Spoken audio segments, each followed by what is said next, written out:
Right, మళ్ళీ వస్తాం sir. మనతోటి వైఎస్ఆర్సీపీ సింగళూరు వెంకటేష్ గారు ఉన్నారు. వెంకటేష్ గారు, గుడ్ ఈవినింగ్ అండి. వెరీ గుడ్ ఈవినింగ్ బ్రహ్మనాయుడు గారు. సో ఎక్కడ ఏం జరిగినా, మంచి జరిగినా చెడు జరిగినా దాంట్లో ఏదో ఒక లోపాన్ని ఎత్తి చూపాలి, ఏదో ఒకటి మాట్లాడాలి, ఏదో ఒకటి చేయాలి. ప్రతిపక్ష హోదా లేకపోయినప్పటికీ కూడా నేనున్నాను అనేది రాష్ట్ర ప్రజలు నన్ను చూడాలి అని జగన్మోహన్ రెడ్డి గారు అనుకునేటువంటి క్రమంలో భాగంగానే మరి ఈరోజు ఆయన పర్యటన, అనకాపల్లి పర్యటన చేసి అక్కడ బాధితులు ఎవరైతే ఎసెన్షియా ఫార్మా కంపెనీ బాధితులు ఎవరైతే ఉన్నారో వారితో మాట్లాడి చెక్కులు ఇవ్వకపోతే మేము ధర్నా చేస్తాం, డబ్బులు ఇవ్వకపోతే మేము ధర్నా చేస్తాం, నేను 24 గంటల్లోనే ఇచ్చాను, వీళ్ళు ఇవ్వలేదు, సరిగ్గా పట్టించుకోవట్లేదు, అంబులెన్స్ లేవు, అసలు ఏం జరిగిందో కార్మిక శాఖ మంత్రికి కూడా తెలియదు అన్నాడని చెప్పేసి ఆరోపణలు ప్రభుత్వం చేయాల్సిన అవసరం ఏంది? గత 5 సంవత్సరాలు మీరేం చేశారు?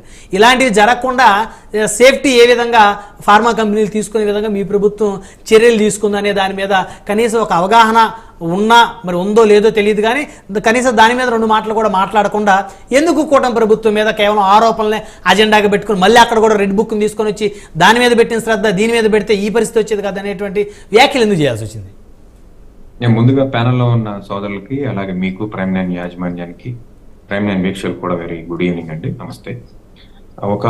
ఇప్పుడు విషయం మనం మాట్లాడాలి అని అంటే, రాష్ట్రంలో ప్రతిపక్ష హోదా లేకపోయినప్పటికీ కూడా ప్రతిపక్ష పార్టీగా వైఎస్ఆర్సీపీ పార్టీ ఉంది.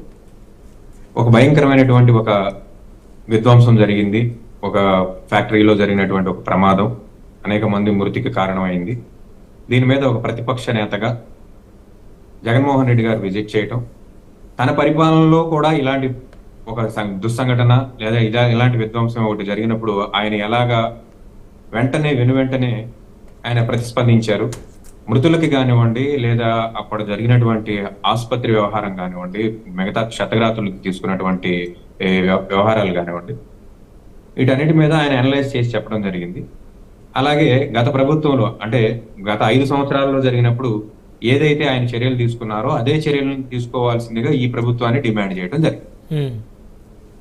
ఆయన వెళ్లక ముందే స్పందించినట్లయితే ఆయనకి అవకాశం ఉండేది కాదు. ప్రమాదం జరిగిన తర్వాత చాలాసేపటి తర్వాత మంత్రి గారు వివరణ ఇస్తూ, ఇంకా దాని మీద నాకు ఎటువంటి రిపోర్ట్ రాలేదు, ఎంతమంది చనిపోయారో తెలియదు, ఎంతమంది క్షతగాత్రో తెలియదు అని చెప్పేసి మంత్రి గారు చెప్పడం, దీనికి ఒక అవకాశం ఇచ్చినట్టుగా ఉంది.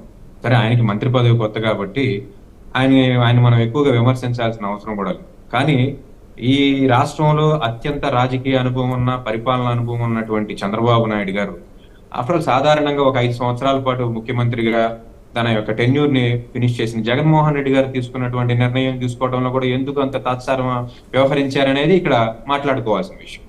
ఇప్పుడు ఆయన జగన్మోహన్ రెడ్డి గారు మీరు అన్నట్లుగా ఎల్జీ పాలిమర్స్ తో కుమ్మక్క అయిపోయారా, లేకపోతే వాళ్ళని నిలువు? నేను అనలేదండి అయ్యారని, నేను సత్య గారిని అడిగాను, సత్య గారు చెప్పారు, నాకు నేనేం అనలేదు కుమ్మక్క అయ్యారని. మీరు కాదు, అది ప్యానల్లో ఉన్న పెద్దలు అన్నట్టుగా ఆయన ఎలా కుమ్మక్క అయ్యారు ఏంటనే దానికి వీళ్ళ దగ్గర ఎటువంటి ఆధారాలు లేవు.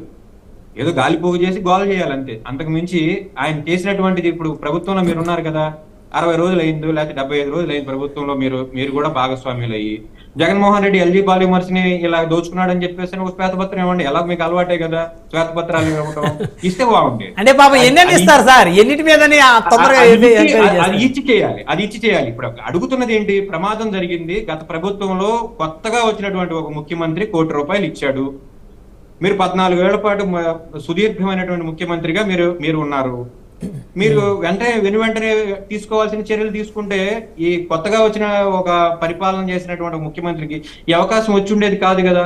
మీరు స్పందించాల్సిన సమయంలో స్పందించకుండా, మీరు చేయాల్సినటువంటి కార్యక్రమాలు చేయకుండా, ఈ గత ముఖ్యమంత్రి మీద ఆయన ఏదో రాజకీయం చేస్తున్నాడని, లేకపోతే అక్కడికి వెళ్ళి ఇంకేం చేయాలి సార్, నేను ఉన్నప్పుడు ఇలా చేశాను, ఇప్పుడు మీరు ఉన్నప్పుడు ఇలా జరగలేదు, మీకు న్యాయం జరిగే వరకు నేను మీ వెనకాల ఉంటాను, మీకు చెక్కులు అందకపోయినట్లయితే నేను మీ తరఫున పోరాడతాను.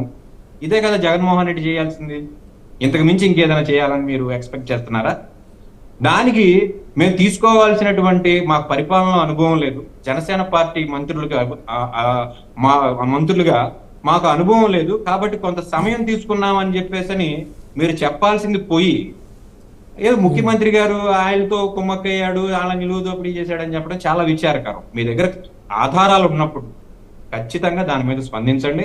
దాని మీద వైఎస్ఆర్సీపీ పార్టీ కానివ్వండి, అసెంబ్లీలో కానివ్వండి, ఎమ్మెల్యేలు కానివ్వండి, దానికి మీకు రిప్లై ఇస్తారు. అంతేగాని in the absence of Jaganmohan Reddy ఆయన ఏదో ఎల్జీ పాలిమర్స్ తో కుమ్మక్క అవ్వడం ఏంటండి? అలా కుమ్మక్క అవ్వాలంటే ఎల్జీ పాలిమర్స్ ఒకటే ఉందా ఈ రాష్ట్రంలో? ఎన్ని పాలిమర్స్ కంపెనీస్ ఉన్నాయి? కాబట్టి జరిగిన విషయం వేరు, మీరు స్పందించాల్సిన సమయంలో స్పందించలేదు కాబట్టి ప్రతిపక్ష నేతకి ఆ అవకాశం వచ్చింది. మీరు స్పందించినట్లయితే మీ అనుభవాన్ని అంతా రంగరించి, మీ పరిపాలన అనుభవాన్ని అంతా రంగరించి మీరు చేసినట్లయితే ఈ యొక్క స్థితి ఉండేది కాదు. సత్య గారు, మీరు స్పందించాల్సిన సమయంలో స్పందించలేదు అంటున్నారు, అంటే ప్రభుత్వం లేటుగా స్పందించిందా? ఖచ్చితంగా లేటుగానే స్పందించింది. లేటుగా స్పందించకపోతే జగన్మోహన్ రెడ్డి వారు వెళ్లే వరకు ఏం చేయాలండి? మీరు ప్రభుత్వంలో మీరు ఉన్నారు. మీకు గత ప్రభుత్వంలో ఏం జరిగింది, ఈ గత ప్రభుత్వంలో జరిగిన ప్రమాదాన్ని మీరు చూశారు, ఆ ప్రభుత్వ స్పందన మీరు చూశారు. కనీసం ఆ ప్రభుత్వం చేసినటువంటి పరిపాలన కూడా చేయలేకుండా మీరు మళ్ళీ వాళ్ళతో కుమ్మక్కయ్యారనటం విచారకరం అని చెప్పడం నా ఒక ఉద్దేశం. ఇక రెండో విషయానికి వచ్చినట్టయితే, ఏదో గ్రామ సభలు, కాన్స్టిట్యూషన్ కి సంబంధించి గ్రామాలకి అనేక రకాలైన పవర్స్ ఉన్నాయి, వీటన్నిటిని జగన్మోహన్ రెడ్డి ఏదో విచ్ఛిన్నం చేశాడని అభివర్ణిస్తున్నారు. నాకు అర్థం కాని విషయం ఏంటంటే, అసలు గ్రామాలలో ఇంతకు ముందు అసలు గ్రామ సభలే జరగలేదా? లేదా ఇప్పుడు సార్ చెప్పినట్టు ఎన్ని గ్రామాలలో ఏదో వాళ్ళ పాలేరులను తీసుకొచ్చి గ్రామ సర్పంచులుగా పెట్టి వాళ్ళతో వైట్ పేపర్ మీద సంతకాలు చేయించేసుకుని గ్రామ సభలు జరిపించేసామని ఎన్ని గ్రామ సభల్లో జరుగుతున్నాయండి? మనం ఉన్నది మోడర్న్ పంచాయత్ టైంలో ఉన్నాం. అంటే వెంకటేష్ గారు, అంటే సత్య గారు మాట్లాడిన దాంట్లో ప్రధానంగా ఏంటంటే, కొన్ని బీసీ ఎస్సీ రిజర్వ్డ్ పంచాయతీల్లో ఎవరైతే పెత్తందారులు ఉన్నారో ఆ పెత్తందారులు, జనసేన జెండా ఉంది. సత్య గారు మీ వాయిస్ మీట్ లో ఉన్నట్టుంది, ఒకసారి అన్మిట్. ప్రతి పంచాయతీలో జనసేన పార్టీ జెండా ఉంది. ప్రతి పంచాయతీలో కూడా జనసేన పార్టీ జెండా ఉంది. ప్రశ్నించడానికే పుట్టిన పార్టీ జనసేన పార్టీ అని చెప్పుకుంటారు కదా. ప్రతి పంచాయతీలో, ఈ రోజు కాదు, గత 10 సంవత్సరాల్లో ప్రతి పంచాయతీలో కూడా జనసేన పార్టీ జెండా ఉంది. ఎప్పుడన్నా దీని మీద మీరు ప్రశ్నించారా? మా పంచాయతీలో గ్రామ సభ జరగకుండా మా నిధులు దోపిడీ జరిగినాయని ఏనాడన్నా మీరు స్పందించడం జరిగిందా? దాని గురించి చెప్పాలి కదా. గ్రామ సచివాలయ వ్యవస్థని తీసుకొచ్చిన వ్యక్తి జగన్మోహన్ రెడ్డి. పంచాయతీరాజ్ ఆఫీస్ ఉండగా గ్రామ సచివాలయాలతో పనే ఉందండి? ఇది కదా పవన్ కళ్యాణ్ గారు అడిగింది. రైతు భరోసా కేంద్రాలతో పనే ఉందండి? వాలంటీర్ వ్యవస్థతో పనే ఉందండి? మరి అలా వాలంటీర్ వ్యవస్థతో పని లేనప్పుడు మీరు ఎందుకు అధికారంలో రావడానికి 10,000 ఇస్తామని చెప్పి మభ్య పెట్టారండి? ఈ రోజు వరకు ఫస్ట్ తారీఖు జీతాలు ఇస్తామని చెప్పేసి మభ్య పెడుతున్నారు కదా. ఈ రోజు వరకు వాలంటీర్లకు జీతాలు ఇచ్చారా సార్? 10,000 సంగతి దేవుడు ఎరుగు. 5,000 ఇచ్చారా?